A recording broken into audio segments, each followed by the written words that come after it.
Hello, আমি স্মৃতি। লেখকের ডায়েরি ইউটিউব চ্যানেলের পক্ষ থেকে সকলকে জানাচ্ছি স্বাগতম। আজ আমি মানিক বন্দ্যোপাধ্যায়ের মাসি পিসির গল্প পাঠ করব। আশা করছি এই গল্পটি আপনাদের ভালো লাগবে। তাই কথা না বাড়িয়ে শুরু করা যাক আজকের গল্প। মাসি পিসি, মানিক বন্দ্যোপাধ্যায়। শেষবেলায় খালে এখন পুরো ভাটা। জল নেমে গিয়ে কাদা আর ভাঙা ইট পাটকেল ও ওজনে ভারী আবর্জনা বেরিয়ে পড়েছে। কংক্রিটের পুলের কাছে খালের ধারে লাগানো সালতি থেকে খড় তোলা হচ্ছে পারে। পাশাপাশি জোড়া লাগানো দুটো বড় সালতি বোঝায় আটি বাঁধা খড় তিনজনের মাথায় চড়ে গিয়ে জমা হচ্ছে ওপরের মস্ত কাদায়। ওঠানামার পথে ওরা খড় ফেলে নিয়েছে কাদায়। সালতি থেকে ওদের মাথায় খড় তুলে দিচ্ছে দুজন। একজনের বয়স হয়েছে, আধ পাকা চুল, রোগা শরীর। অন্যজন মাঝবয়সী, বেটে জোয়ান, মাথায় ঠাসা কর্দম ছোটা রুক্ষ চুল। কুলের তলা দিয়ে ভাটার টান ঠেলে এগিয়ে এলো সরু লম্বা আরেকটা সালতি। দুহাত চায়রা হয়নি না হয়, দু মাথায় দাঁড়িয়ে দুজন পোড়া বেধবা লগি ঠেলছে। ময়লা মোটা থারের আঁচল দুজনেরই কোমরে বাঁধা। মাঝখানে গুটিসুটি হয়ে বসে আছে অল্প বয়সী একটি বউ। গায়ে জামা আছে, নকশা পাড়ের সস্তা সাদা শাড়ি। আটসাট থমথমে গরম, গোলগাল মুখ। মাসি পিসে ফিরেছে কৈলাস, বুড়ো লোকটি বলল। কৈলাস বাহকের মাথায় খড় চাপাতে ব্যস্ত ছিল।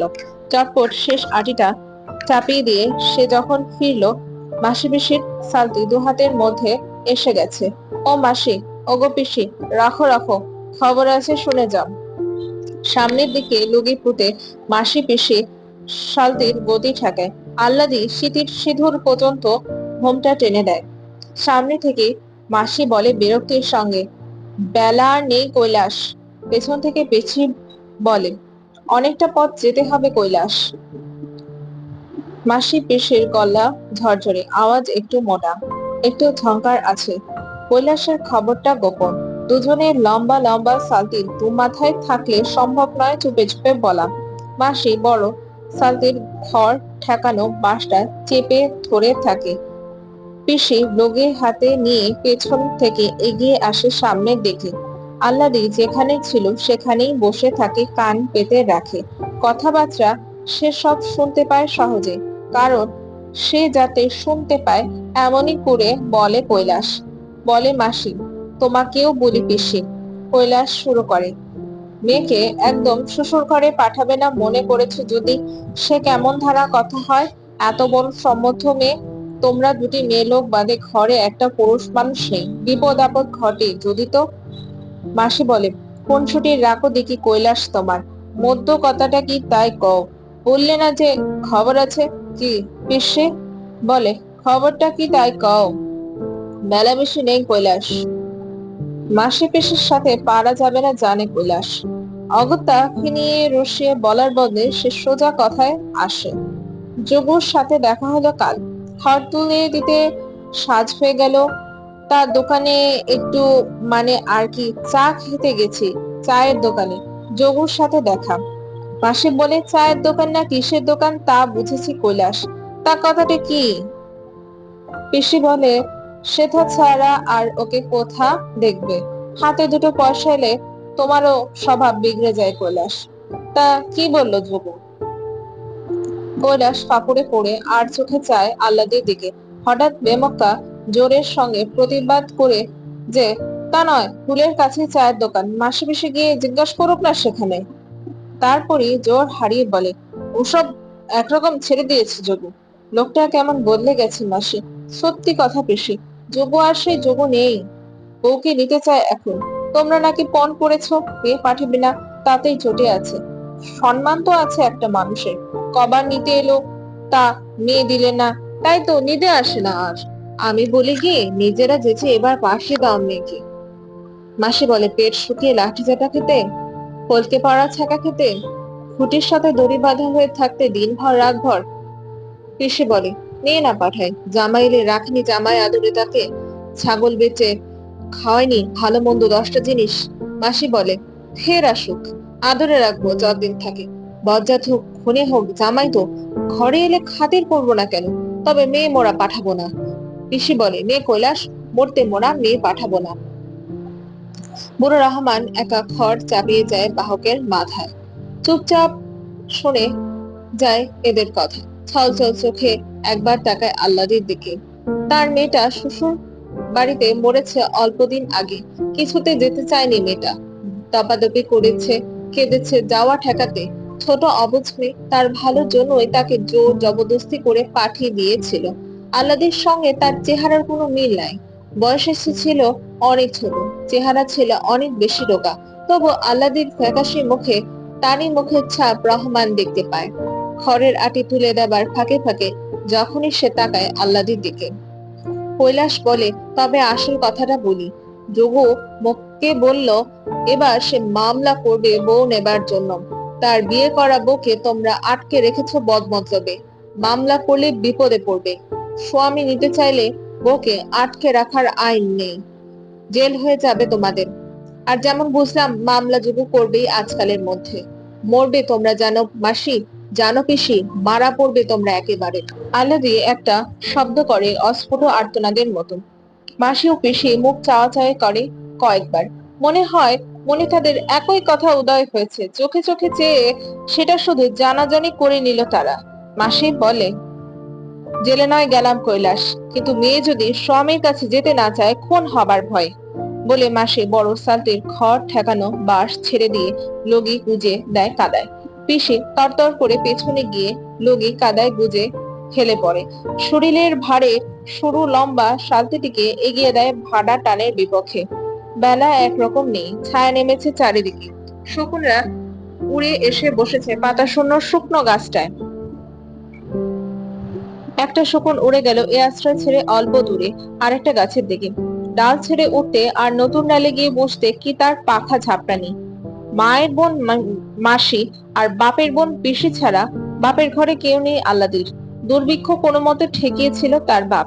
মহামারীর একটা রোগে কলেরায় সে, তার বউ আর ছেলেটা শেষ হয়ে গেল। মাসি পিসি তার আশ্রয় মাথা গুঁজে আছে অনেকদিন। দূর ছায় শুয়ে আর পুড়িয়ে পেয়ে খেয়ে নিরাশ্রয় বিধবারা যেমন থাকে। নিজেদের ভরণ পোষণের কিছু তারা রোজগার করত ধান ভেঙে, কাঁথা সেলাই করে, ডালের বড়ি বেচে, হোগলা গেথে, শাক পাতা ফলমূল ডাটা কুড়িয়ে, এটা ওটা জোগাড় করে। শাক পাতা খুদে করা ভোজন, বছরে দুজোড়া থান পরন, খরচ তো এই। বছরের পর বছর ধরে কিছু পুঁজি পর্যন্ত হয়েছিল দুজনের। রূপোর টাকার আধুলি শিখি। দুর্ভিক্ষের সময়টা বাঁচবার জন্য তাদের লড়তে হয়েছে সাংঘাতিক ভাবে। আল্লাদের বাপ তাদের থাকাটা শুধু বরাদ্দ রেখে খাওয়া ছাঁটাই করে দিয়েছিল একেবারে পুরোপুরি। তারও তখন বিষম অবস্থা।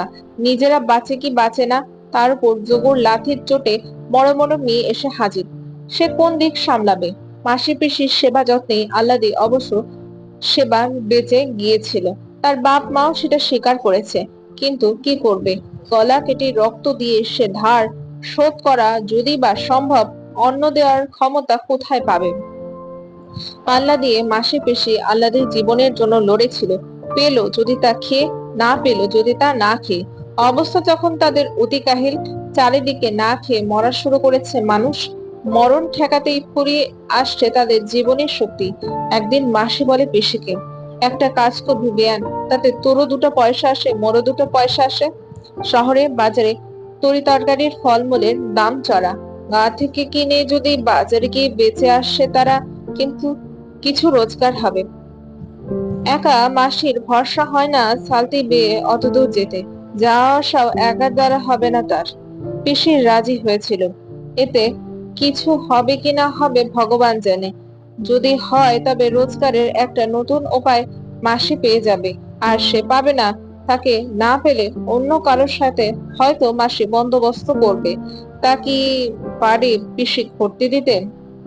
সেই থেকে শুধু গেরস্তের বাড়তি শাকসবজি ফলমূল নিয়ে মাসি পিসির সালতি শহরের বাজারে গিয়ে বেঁচে আসা। গায়ের বাবু বাসিন্দারা নগদ পয়সার জন্য বাগানের জিনিস বেচে দেয়। মাসি পিসির ভাব ছিল আগেও, অবস্থা এক, বয়স সমান, এক ঘরে বাস, পরস্পরের কাছে ছাড়া সুখ দুঃখের কথা তারা কাকেই বা বলবে, কেই বা শুনবে। তবে হিংসা দেশ রেশারেশিও ছিল যথেষ্ট। কোন্দলে বেঁচে যেত কারণে অকারণে। পিসি এ বাড়ির মেয়ে, এ তার বাপের বাড়ি। মাসি উড়ে এসে জুড়েছে বসেছে এখানে। তাই মাসির উপর পিসি একটা অবজ্ঞা অবহেলার ভাব ছিল। এই নিয়ে পিসির অহংকার আর খোঁচায় সবচেয়ে অসহ্য লাগতো মাসির। ধীর শান্ত দুঃখী মানুষ মনে হতো এমনই তাদের, কিন্তু ঝগড়া বাঁধলে অবাক হয়ে যেতে হতো তাদের দেখে। সে কি রাগ, সে কি তেজ, সে কি গো! মনে হতো এই বুঝি কামড়ে দেয় একে অপরকে, এই বুঝি কাটে বটি দিয়ে। শাকসবজি বেচে বাঁচবার চেষ্টায় একসঙ্গে কোমর বেঁধে নেমে পড়বার মাত্র সব বিরোধ, সব পার্থক্য উড়ে গিয়ে দুজনের হয়ে গেল এক মন এক প্রাণ। সেদিন জমজমাট হয়ে উঠল আহ্লাদের ভার ঘাড়ে পড়ায়। নিজের পেট ভরানো শুধু নয়, নিজেদের বেঁচে থাকা শুধু নয়, তাদের দুজনেরই এখন আহ্লাদি আছে। খাইয়ে পরিয়ে যত্নে রাখতে হবে তাকে, শ্বশুর ঘরের কবল থেকে বাঁচাতে হবে তাকে, গায়ের বজ্জাদের নজর থেকে সামনে রাখতে হবে। কত দায়িত্ব তাদের, কত কাজ, কত ভাবনা। বাপ মা বেঁচে থাকলে আল্লাদিকে হয়তো শ্বশুর বাড়ি যেতে হতো, মাসি পিছু বিশেষ কিছু বলতো কিনা সন্দেহ, কিন্তু তারা তা নেই। এখন মাসি পিসির সব দায়িত্ব বিনা পরামর্শে আপনা থেকেই তাদের ঠিক হয়েছিল আল্লাদিকে পাঠানো হবে না। আল্লাদিকে কোথাও পাঠানোর কথা তারা ভাবতেও পারে না। বিশেষ করে ওই খুনেদের কাছে কখনো মেয়ে তারা পাঠাতে পারে? যাবার কথা ভাবলেই মেয়ে যখন আতঙ্কে পাশে মরে যায়। বাপের ঘর দুয়ার জমি জমাটুকু আল্লাদি বর্তেছে। যোগর বোন এবার আগ্রহ খুব স্পষ্ট। সামান্যই ছিল তার বাপের, তারও সে কি মতো আছে মোটে, বাকি গেছে গোকুলের কবলে। তবু মুফতে যা পাওয়া যায় তাতেই যোগর প্রবল লোভ। খালি ঘরে আল্লাদিকে রেখে কোথাও যাবার সাহস তাদের হয় না। দুজনে মিলে যদি যেতে হয় কোথাও, আল্লাদিকে তারা সঙ্গে নিয়ে যায়। মাসি বলে, নরাসনি আল্লাদি, ভাওতা দিয়ে আমাদের দমবার ফিকির সব, নয়তো কৈলাসকে দিয়ে ওসব বলায় মোদের।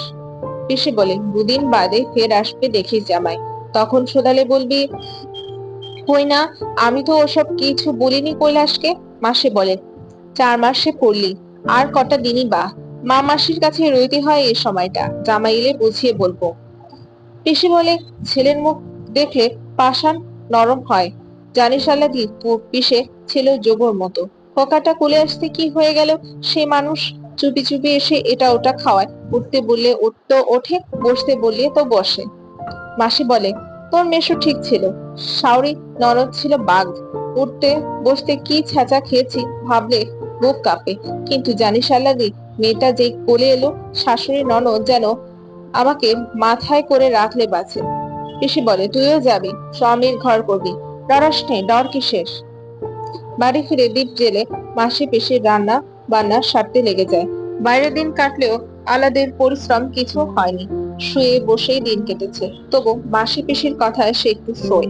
শরীর নয়, মনটা তার কেমন করছে, নিজেকে তার ছ্যাঁচড়া নোংরা নর্দমার মতো লাগে। মাসি পিসির আড়ালে থেকেও সে টের পায় কিভাবে মানুষের পর মানুষ তাকাচ্ছে তার দিকে। কতজন কত ভাবে মাসি পিসির সঙ্গে আলাপ জমাচ্ছে, তরি তরকারির মতো তাকেও কেনা যায় কিনা যাচাই করবার জন্য। গায়ের কতজন তার কত রকমের দাম দিয়েছে মাসি পিসির কাছে। মাসি পিসিকে চিনে তারা অনেকটা চুপচাপ হয়ে গেছে আজকাল, কিন্তু গোকুল হাল ছাড়েনি। মাসি পিসিকে পাগল করে তুলেছে গোকুল। মায়ের বেড়া তার এই মাসি পিসি কি দুর্ভোগ তার জন্য। মাসি পিসিকে এত যন্ত্রণা দেওয়ার চেয়ে সে নয় শ্বশুর ঘরে লাঞ্ছনা সইত, যুগর লাথি খেত। ঈষৎ তন্দ্রার ঘরে শিউরে ওঠে আহ্লাদে। এক পাশে মাসি, এক পাশে পিসিকে না নিয়ে শুলে কি চলবে তার কোনোদিন? রান্না সেরে খাওয়ার আয়োজন করছে মাসি পিসি। একেবারে হাত টাত বেড়ে আহ্লাদিকে ডাকবে। ভাগাভাগির কাজ তাদের এমন সহজ হয়ে গেছে, বলা বলির দরকার তাদের হয় না। দুজনে মিলে কাজ করে যেন একজন করছে। এবার ব্যঞ্জনে নুন দেবে, এ কথা বলতে হয় না পিসিকে। ঠিক সময় নুনের পাত্র সে এগিয়ে দেয় মাসির কাছে। বলা বলি করছে তারা আল্লাদির কথা, আল্লাদির সুখ দুঃখ, আল্লাদির সমস্যা, আল্লাদির ভবিষ্যৎ। জামাই যদি আসে, একটি কড়া কথা তাকে বলা হবে না, এতটুকু খোঁচা দেওয়া হবে না। উপদেশ দিতে গেলে চড়বে জামাই। পুরুষ মানুষ তো যতই হোক, এটা করা তার উচিত নয়, এসব কিছু বলা হবে না তাকে। জামাই এসেছে আনন্দ রাখবার যেন ঠাঁই নেই, এই ভাব দেখাবে মাসি পিসি। আল্লাদিকে শিখিয়ে দিতে হবে, স্বামী এসেছে বলে যেন আল্লাদি গদগদ হবার ভাব দেখায়। যে কদিন থাকে জামাই, সে যেন অনুভব করে সেই এখানকার কর্তা, সেই সর্বে সর্বা। বাড়ি থেকে হাঁক আসে কানাই চৌকিদারের, মাসি পিসি পরস্পরের মুখের দিকে তাকায়। জোরে নিঃশ্বাস পড়ে দুজনের। সারাটা দিন গেছে লড়ে আর লড়ে। সরকার বাবুর সঙ্গে বাজারের তুলা নিয়ে ঝগড়া করতে অর্ধেক জীবন পার হয়ে গেছে দুজনের। এখন হলো চৌকিদার কানায়। হাঙ্গামা না আসে রাত্রে, গায়ে লোক যখন ঘুমাচ্ছে। রসই চালায় ঝাঁপ এঁটে মাসি পিসি বাইরে যায়। শুল্ক পক্ষের একাদশীর উপোস করেছে তারা দুজনে গতকাল। আজ দ্বাদশী। জ্যোৎস্না বেশ উজ্জ্বল। কানাইয়ের সাথে গোকুলে যে 3 জন পেয়াদা এসেছে তাদের মাসি পিসি চিনতে পারে। মাথায় লাল পাগড়ি আটা লোকটা তাদের অচেনা। কানাই বলে, কাছারি বাড়ি যেতে হবে একবার। মাসি বলে, এত রাত্রে? পিসি বলে, মরণ নেই। কানাই বলে, দারোগা বাবু এসে বসে আছেন বাবুর সাথে। যেতে একবার হবে গো দিদি ঠাকুরনরা, বেঁধে নিয়ে যাবার হুকুম আছে।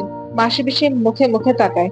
পথের পাশে ডোবার ধারে কাঁঠাল গাছের ছায় 3-4 জন ভক্তি মেরে আছে, স্পষ্ট দেখতে পেয়েছেন মাসি পিসি। ওরা যে গায়ের গুন্ডা সাধু বৌদ্ধ ওসমানেরা তাতে সন্দেহ নেই। বৌদ্ধের ফেটি বাঁধা বাবরি চুলওয়ালা মাথাটায় পাতার ফাঁকে জ্যোৎস্না পড়ছে। তারা যাবে কাছারিতে কানাই আর পেয়াদা কনস্টেবলের সঙ্গে। ওরা এসে আল্লাদিকে নিয়ে যাবে। মাসি বলে, মোদের একজন গেলে হবে না কানাই? পিসি বলে, আমি যাই চলো। কর্তা ডেকেছেন দুজনকে। মাসি পিসি দুজনেই আবার তাকায় মুখে মুখে। মাসি বলে, কাপড়টা ছেড়ে আসি কানাই। পিসি বলে, হাত ধুয়ে আসি, এক দণ্ডও লাগবে না। তাড়াতাড়ি ফিরে আসে তারা। মাসি নিয়ে আসে বটিটা হাতে করে। পিসির হাতে দেখা যায় রামদার মতো মস্ত একটা কাটুনি। মাসি বলে, কানাই, কর্তাকে বলো মেয়ে লোককে এত রাতে কাছারি বাড়ি যেতে লজ্জা করে। কাল সকালে যাব। পিসি বলে, এত রাত্রে মেয়ে লোককে কাছারি বাড়িতে ডাকতে কর্তার লজ্জা করে না কানাই?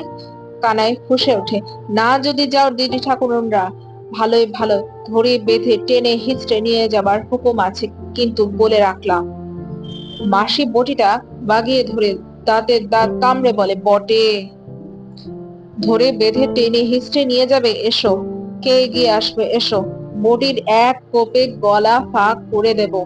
পিসি বলে, আয়না বজ্জাত হারামজাদারা, এগিয়ে আয়না, কাটারির কোপে গলা কাটি দু একটা। ফেলায় তারা দ্বিধা পড়ে।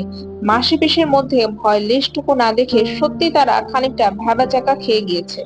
মারাত্মক ভঙ্গিতে বটি আর দা উঁচু হয় মাসি পিসির। মাসি বলে, শোনো কানাই, এ কিন্তু ইয়ার্কি নয় মোটে।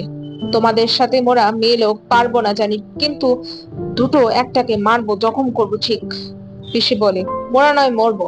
তারপর বিনা পরামর্শে মাসি পিসি হঠাৎ গলা ছেড়ে দেয়। প্রথমে শুরু করে মাসি, তারপর যোগ দেয় পিসি। আশেপাশে যত বাসিন্দা আছে সকলের নাম ধরে গলা ফাটিয়ে তারা হাঁক দেয়, ও বাবু ঠাকুর, ও ঘোষ মশাই, ও জগন্তন, ও গো কানুর মা, বিপিন বংশী। থানায় অদৃশ্য হয়ে যায় দলবল নিয়ে। হাঁকাহাঁকি ডাকাডাকি শুরু হয়ে যায় পাড়ায়। অনেকে ছুটে আসে, কেউ ব্যাপার অনুমান করে ঘরের জানলা দিয়ে উঠে দেয় বাইরে না গিয়ে। এ হট্টগোলের পর আরো নির্ঝুম, আরো থমথমে মনে হয় রাতটা। আল্লাদিকে মাঝখানে নিয়ে শুয়ে ঘুম আসে না মাসি পিসির চোখে।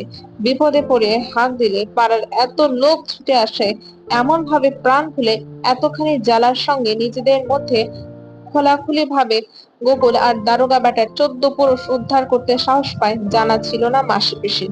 তারা হাঁক ডাক শুরু করেছিল খানিকটা কানাইদের ভড়কে দেবার জন্য। এত লোক এসে পড়বে আশা করেনি।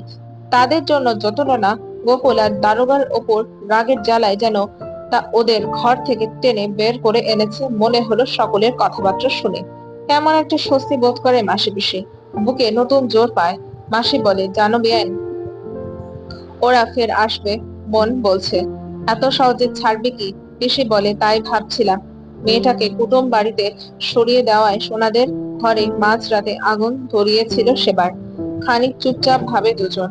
মাসি বলে, সজাগ রইতে হবে রাতটা। পিসি বলে, তাই ভালো, কাঁথা কম্বলটা চুপিয়ে রাখি চল, কি জানি কি হয়। আস্তে আস্তে চুপি চুপি তারা কথা কয়। আলাদির ঘুম না ভাঙে। অতি সন্তর্পণে তারা বিছানা ছেড়ে ওঠে। আল্লাদির বাপের আমলে গরুটা নেই, গামলাটা আছে। ঘড়া থেকে জল ঢেলে মোটা কাঁথা আর পুরনো ছেঁড়া একটা কম্বল চুবিয়ে রাখে। চালায় আগুন ধরে উঠতে উঠতে গোড়ায় চাপা দিয়ে নেভানো যাতে সহজ হয়। ঘড়ায় আর হাড়ি কলসিতে আরো জল এনে রাখে তারা ডোবা থেকে। বটি আর দা হাতের কাছেই রাখে। যুদ্ধের আয়োজন করে তৈরি হয়ে থাকে মাসিপিসি। আর এখানেই শেষ হয় মানিক বন্দ্যোপাধ্যায়ের মাসিপিসি গল্প। আশা করছি এই গল্পটি আপনাদের ভালো লেগেছে। যদি ভালো লেগে থাকে অবশ্যই আমার লেখকের ডায়েরি চ্যানেলটিকে লাইক, কমেন্ট, সাবস্ক্রাইব এবং শেয়ার করতে ভুলবেন না। আজ এখানেই বিদায় নিচ্ছি। পরবর্তীতে নতুন কোনো গল্প নিয়ে আবারও আপনাদের সামনে হাজির হব। আমি স্মৃতি, বিদায়।